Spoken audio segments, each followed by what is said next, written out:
السلام عليكم ورحمة الله. السلام عليكم ورحمة الله. Teman-teman, kalau bicara masalah rezeki, maka kita akan untuk mudah difahami saja, maka rezeki itu ada yang sifatnya mutlak, mau nggak mau akan sampai kepada kita. Ada yang sifatnya ikhtiar,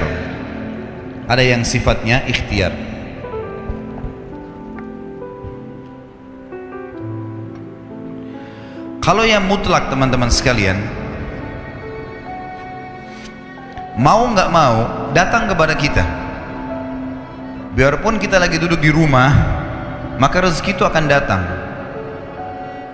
Seperti misal, mata kita sekarang menangkap cahaya, hidung kita menarik oksigen, telinga kita menangkap suara, energi di tubuh kita pada saat kita mau bergerak, kita mengeluarkan proses makanan yang habis akan dibuang, kotoran, tinja dan air seni, rezeki datang. Ada juga rezeki-rezeki yang lain selain daripada itu, seperti misalnya kita lagi duduk di rumah, tetangga antarin makanan, nggak pernah pesan, nggak pernah apa-apa, tiba-tiba dikasih.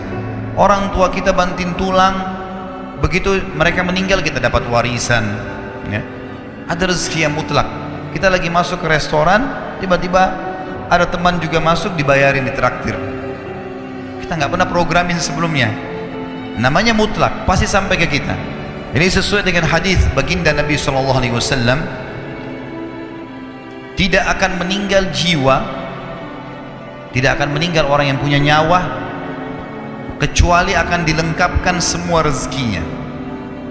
Ada orang subhanallah pas sudah tua sekali dapat warisan, tiba-tiba jadi kaya, ada saja. Ada orang bertahun-tahun sakit, sembuh di akhir hidupnya, kuasa Allah, rezekinya pasti sampai kepada dia. Ada hadis yang lain berbunyi, kalau seandainya seseorang di antara kalian, hadis sahih riwayat Imam Ahmad setahu saya, kata Nabi SAW, kalau seandainya seseorang di antara kalian lari dari rezekinya sebagaimana dia lari dari kematian, maka rezekinya akan datang kepadanya sebagaimana mati akan datang kepadanya. Itu maksudnya adalah mutlak, sampai kepada kita, mau nggak mau akan datang rezeki itu. Ada rezeki yang kedua, teman-teman, namanya rezeki ikhtiar, berhubungan dengan ikhtiar kita. Jadi rezeki ikhtiar ini memang harus melalui usaha, upaya. Seperti misal ada orang sudah S1, dia kerja jadi dosen di kampus, dapat gaji 5 juta. Dia ingin lebih besar gajinya, dia lanjutin S2. Ikhtiar dia bukan? Hah? Mana suaranya nih? Masih hidup nggak ini? Hah? Kalau sore-sore begini ada yang tidur, ini aneh nih. Hah? Tapi kayaknya nggak ada yang ngantuk, masalah rezeki soalnya. Jadi kalau orang S1 dia mau lanjut S2, tujuannya supaya gajinya di kampus lebih tinggi. Ikhtiar dia bukan? Ikhtiar dia. Baik, S2 gaji 10 juta, S3 ternyata 15 juta. Dia sekolah lagi S3 supaya gaji di kampus lebih tinggi lagi. Ikhtiar dia. Dia buka satu butik baju, kemudian dia mau kembangkan. Dia buka 5 cabang, 10 cabang. Ikhtiar dia. Dia yang berikhtiar. Dia punya restoran, dia buka 10 cabang restoran. Dia tinggal punya ilmunya saja, selesai. Dia bisa kembangkan. Kalau saya sering gambarkan di pengajian saya, masalah rezeki ini adalah seperti pohon buah. Ada buah yang berjatuhan, ada buah yang bergelantungan. Buah yang berjatuhan ini itu adalah rezeki mutlak tadi. Artinya kita tidak usah capek-capek, upaya datang sendiri. Ya tadi oksigen yang kita hirup, cahaya ditangkap oleh mata, tadi traktir teman, dapat warisan orang tua, dan seterusnya. Ada buah-buahan yang bergelantungan, kita harus punya fasilitas galaka atau punya tangga untuk naik ke atas, harus ada ikhtiarnya, baru bisa pungut tuh buahnya. Nah ini siapa saja boleh lakukan. Ingat, dalam masalah rezeki, kafir atau beriman sama-sama dikasih sama Allah. Jangan bilang, kenapa tetangga saya orang kafir itu bisa punya mobil mewah? Kuasa Allah. Siapa yang mau punya usaha, dia bisa dapatkan. Hanya bedanya antara muslim sama kafir di status halal atau haramnya. Kalau muslim, teman-teman sekalian, kita ini orang muslim, buah-buah yang berjatuhan dan buah-buah yang bergelantungan tadi, yang dibolehkan ambil hanya yang berkualitas. Ada busuk sedikit jangan diambil, halal. Sedikit busuk syubhat, bagus gak ya, jangan diambil. Kalau orang kafir semua diambil, mau busuk mau enggak semuanya diambil. Kalau muslim tidak. Dan subhanallah, dalam masalah ini para ulama mengatakan seorang muslim mendapatkan keberkahannya. Nanti akan kita bahas masalah itu dalam kiat-kiat mempertahankan dan menjadikan rezeki supaya berkah. Jadi ini gambaran rezeki, teman-teman sekalian. Dan supaya kita tidak menyangka buruk dengan Allah, harusnya seseorang di antara kita, teman-teman sekalian, harusnya seseorang di antara kalian, ini wajib hukumnya, mengetahui bahwasanya kalau kita ingin mempertemukan tentang kondisi kita dengan kondisi orang lain, maksudnya kondisi orang non muslim misalnya, pertemukan yang sesuai, yang sepadan. Misal, tidak adil kalau saya seorang pegawai, gaji saya 1 juta misalnya, atau 2 juta rupiah, saya pertemukan dengan tetangga saya yang seorang miliarder kafir. Nggak bakal adil itu. Yang adil adalah pertemukan coba keadaan kita dengan kafir yang gajinya sama dengan kita. Nah, baru kita tahu bagaimana berkahnya rezeki itu. Harus adil, ya. Seperti kasus masalah kemarin di pilkada di Jakarta, saya juga bahasakan masalah itu. Tidak adil sekarang banyak orang non muslim ini mengatakan, atau orang-orang munafik dari kaum muslimin, pura-pura Islam, dia bilang lebih baik pemimpin kafir yang tidak korupsi daripada pemimpin muslim yang korupsi. Ini tidak adil ini. Mestinya pertemukan begini, non muslim yang tidak korupsi dengan muslim yang tidak korupsi. Nah, itu baru adil. Kafir yang koruptor dengan muslim yang koruptor, nah baru adil.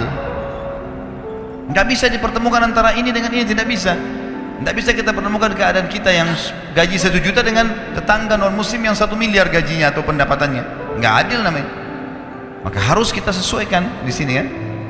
Harus kita sesuaikan supaya kita tidak sangka baik, tidak sangka buruk dengan Allah Subhanahu wa taala. Ingat, Allah selalu dengan prasangkaan hamba-hambanya. Ini harus digarisbawahi, teman-teman sekalian. Banyak kisah nyata berhubungan dengan masalah ini. Kalau kita menggantungkan nasib kita pada Allah, luar biasa. Ada seorang syekh, saya dengarkan ceramahnya, menarik sekali. Saya tidak tahu orang itu siapa, tapi cuplikannya saya dapatkan dari seorang teman dari Jeddah yang mengirimkan ke saya. Orang ini cerita, syekh ini menceritakan, cuplikannya ada di HP saya. Dia bilang, saya satu waktu pernah ke Mesir, dan di Mesir ini saya lagi dari satu daerah mau ke Kairo, dari Iskandaria, satu kota, mau ke Kairo. Itu saya tiba di Kairo mungkin sekitar jam 2 malam. Pesawat saya selepas subuh harus berangkat kembali ke Saudi. Dia bilang, saya telepon pengurus masjid, saya mungkin mau mampir di masjid yang saya ceramah kemarin di Kairo itu. Saya mau tinggal di sana mungkin 2 jam, 3 jam istirahat. Nanti habis itu baru kemudian saya berangkat ke Saudi habis subuh. Dia bilang, saya masuk ke masjid, tiba jam 2 malam, turun dari mobil, saya masjid lampunya nyala semua nih. Kemudian setelah saya masuk masjid, saya temukan ada orang di mihrab, imam, lagi sujud nangis-nangis. Dan luar biasa, tangisannya itu kalau orang dengar membuat orang yang dengar pun mau menangis. Jadi saking luar biasa dia merengeknya sama Allah dalam sujudnya. Kata syekh ini, saya pun sambil berdoa sama Allah, ya Allah kabulkan permintaannya orang ini. Walaupun saya belum tahu apa yang diminta gitu. Dia bilang selesai dia sholat, saya dekati dia, saya bilang, Masya Allah, doa apa ini? Luar biasa ini. Doa yang diikuti dengan tangisan di sepertiga malam menjelang subuh. Allah turun ke langit bumi, dikabulkan nih. Dia bilang, demi Allah syekh, karena syekh ini orang Arab biasanya panggil, bisa orang pintar, bisa orang kaya, bisa orang tua. Jadi kalau antum dipanggil syekh jangan bangga dulu ya, karena banyak maknanya itu, ya. Jadi dipanggil syekh, dia tidak tahu, biasa juga di Saudi begitu ya. Kalau ada orang kita tidak kenal dipanggil syekh, syekh sini syekh. walaupun antum bukan syekh sebenarnya gitu. Ya. Maka dia bilang, demi Allah syekh, dia tidak tahu kalau ini orang memang ulama gitu. Istri saya sekarang lagi dirawat di rumah sakit dan saya harus bayar 14.500 jenih atau ponnya Mesir. Saya harus bayar rumah sakit, kalau enggak istri saya enggak bisa dioperasi. Ini sudah parah sekali, kata syekhnya. Jadi gara-gara itu kau sujud sama Allah. Dia bilang iya, lanjutkan nangis sama Allah. Allah tidak akan menyia-nyiakan orang yang ikhlas minta padanya. Lanjutkan, nikmati sujudmu, pasti Allah akan berikan jalan keluar. Dia bilang iya, baik. Orang itu dia bilang kembali lagi ke mihrab, nangis lagi, sholat sujud sama Allah. Ya Allah, dan dalam doanya begitu, ya Allah, istri saya mau dibayar besok rumah sakitnya, jumlahnya sekian, saya tidak pegang uang satu jenih pun. Ini 14.500 jenih, banyak sekali. Maka dia bilang, orang ini bilang, baiklah kalau begitu. Saya, syekhnya ini bilang, saya mau tidur dulu, saya istirahat 1 jam, menjelang azan subuh dia bilang, ada marbot masjid datang bangunin saya. Sudah azan, saya sholat qobliyah, sholat sunnatul fajr. Waktu iqamah, pengurus masjid tahu kalau dia ini ulama, dipanggil, dia bilang, syekh tolong jadi imam. Dia bilang, saya capek, baru istirahat 1 jam 2 jam malam, biarlah imam. Dia bilang, tak apa-apa, ayat-ayat pendek aja, baca surah-surah pendek aja. Kata syekh, baiklah. Dia bilang, saya baca surah-surah pendek. Rupanya mikrofon masjid karena keluar di luar, ada satu pengusaha Mesir, apartemennya itu dekat masjid, dan dia suka ikuti ceramahnya syekh ini di YouTube. Dia bilang, turun dari apartemennya, ikut sholat berjamaah di masjid, karena dia kenal suaranya orang ini gitu. Begitu selesai sholat, dia bilang, saya lagi zikir, datang orang itu. Dia bilang, syekh, ahlan wa sahlan di Mesir, saya salah satu penggemar anda di YouTube, dan saya dengar suara tadi. Saya tadi mau sholat di masjid lain, saya ke masjid ini. Dia bilang, syekh, saya mau minta tolong satu hal. Kata syekhnya, kenapa? Dia bilang, saya sudah ngitung zakat uang perusahaan saya harus alokasikan 14.500 jenih. Kata syekhnya, orang itu bilang, saya mau alokasikan zakat saya 14.500 jenih. Kata syekhnya, saya nangis, dengar itu, nangis, saya terisak-isak. Kata orang itu, kenapa anda nangis? Syekh bilang, saya nggak bisa jelasin. Dia bilang, saya nangis terus. Kemudian saya lihat ke kiri kanan di saf, mana orang yang tadi malam sholat tahajud tuh? Banyak ada di ujung. Dipanggil sama syekh, fulan kesini, datang. Dia bilang, ceritakan masalah kamu apa? Dia bilang, syekh, saya punya masalah, istri saya dioperasi, harus bayar 14.500 jenih hari ini, kalau tidak nggak operasi. Kata syekhnya, tiba-tiba si pengusaha ini nangis-nangis. Orang ini juga heran, kenapa kalian berdua menangis? Dia masih bingung kenapa gitu. Kata syekhnya, biarin orang ini yang jelaskan. Yang punya usaha bilang apa? Demi Allah syekh, saya sudah 1 minggu taruh uang ini di lemari saya, sudah 1 minggu. Setiap hari istri saya bilang, turunkan, lakukan haknya Allah, zakat itu keluarkan. Dia bilang, saya ingin dapat 1 orang yang saya kasih langsung daripada saya bagi-bagi. Saya mau 1 orang saya kasih, selesaikan masalah dia, dan Allah selamatkan saya di akhirat. Orang ini jadi nangis. Orang yang punya minta butuh nangis. Kata pengusahanya, ini uangnya, silahkan 14.500. Semoga Allah selesaikan urusan saya di akhirat gara-gara saya bantu kamu. Kata syekhnya, demi Allah yang terjadi, orang ini yang orang yang punya uang ini, yang dikasih uang, dia tiba-tiba lupakan saya dan lupakan si pemilik uang. Dia langsung angkat kepalanya ke langit sambil menangis mengatakan, ya Allah, aku mencintaimu. Terpenuhi kebutuhannya gitu kan. Kuasa Allah. Teman-teman, cuman kita selalu buru-buru. Kalau seseorang kita di perusahaan mau dinaikkan gajinya saja, mau naikkan jabatannya, dia harus tulis permohonan. Tidak mungkin juga baru hari ini dimasukkan kemudian ketuk ruangan dirutnya, mana permintaan saya kemarin, atau hari ini, nggak mungkin. Seminggu dia sabar, 2 minggu dia sabar, dengan berharap datang panggilan. Kenapa dengan Allah subhanahu wa ta'ala kita tidak begitu, teman-teman? Banyak orang buru-buru, dan kebanyakan orang mau menggantungkan permintaannya kepada Allah hanya pada hal-hal yang kecil, hal yang besar tidak, atau sebaliknya, hal yang besar, hal yang kecil tidak. Kenapa tidak pernah minta sama Allah dikasih motor, dikasih mobil, dikasih rumah? Kenapa hanya minta kalau penyakitnya dihilangkan baru kembali kepada Allah? Itu pun seringkali kita jadikan Allah nomor 30, teman-teman sekalian. Ke dokter ini, ke dokter itu, resep ini, resep. Nanti kalau sudah mentok gak bisa sembuh baru sholat tahajud. Hah? Salah.